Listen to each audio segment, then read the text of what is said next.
미국에서 한 달에 $2,000. 이게 뭐냐고요? 인슐린 값입니다.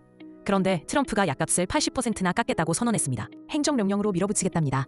제약업계는 발칵 뒤집혔고 곧 줄소송이 예상됩니다. 근데 왜 미국만 이렇게 비쌀까요? 오늘은 미국 약값이 비싼 이유와 글로벌 제약사의 이면에 대한 이야기를 해보겠습니다.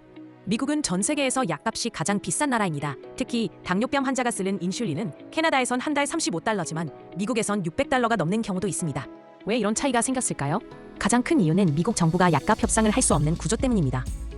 다른 나라들은 의약품을 공공재로 보고 정부가 가격을 규제합니다.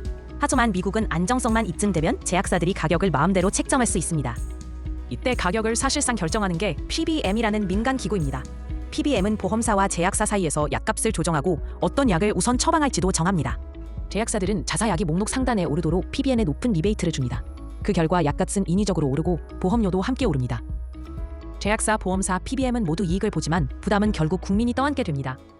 이 구조에 처음 칼을 댄 건 바이든이었습니다. 2022년 그는 인플레이션 방지법으로 인슐린 상한제를 시도했는데요. 처음엔 전 국민 해상으로 하려 했지만 제약사 로비에 밀려 메디케어 가입자에게만 적용됐습니다. 메디케어는 65세 이상 노인을 위한 미국의 공공건강보험입니다. 2023년 대선을 앞두고 압박 수위를 높인 끝에 일라이릴리는 인슐린 가격을 70% 자발적으로 인하합니다.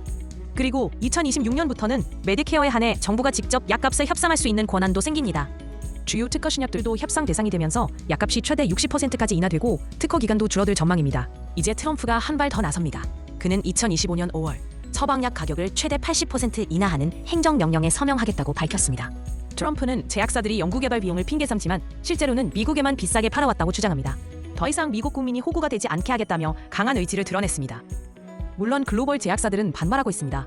약값을 제한하면 수익성이 떨어져 신약 개발과 투자가 위축된다는 입장입니다.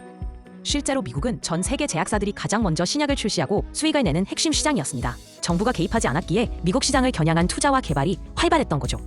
하지만 그 대가는 미국 국민이 세계에서 가장 비싼 약값을 감당해온 구조였습니다. 트럼프는 이제 이 구조를 바꾸겠다고 선언한 셈입니다. 선진국 중 정부가 약값을 통제하지 못했던 나라는 미국뿐이었습니다. 이 덕분에 글로벌 신약 개발은 빨라졌지만 미국 국민의 부담도 그만큼 컸죠. 이제 미국도 약값을 통제하기 시작했고 향후 제약 투자는 줄어들 가능성이 있습니다. 하지만 유권자 입장에선 트럼프의 정책이 공정하게 느껴질 수 있습니다. 그는 정치 자금도 로비도 통하지 않는다며 강경 대응을 예고했습니다. 미국의 약값 전쟁이 이제 본격적으로 시작되는 걸까요? 트럼프가 제약업계의 로비를 뚫고 실행까지 밀어붙일 수 있을지 주목됩니다. 내일도 흥미로운 소식으로 돌아오겠습니다. 시청해주셔서 감사합니다.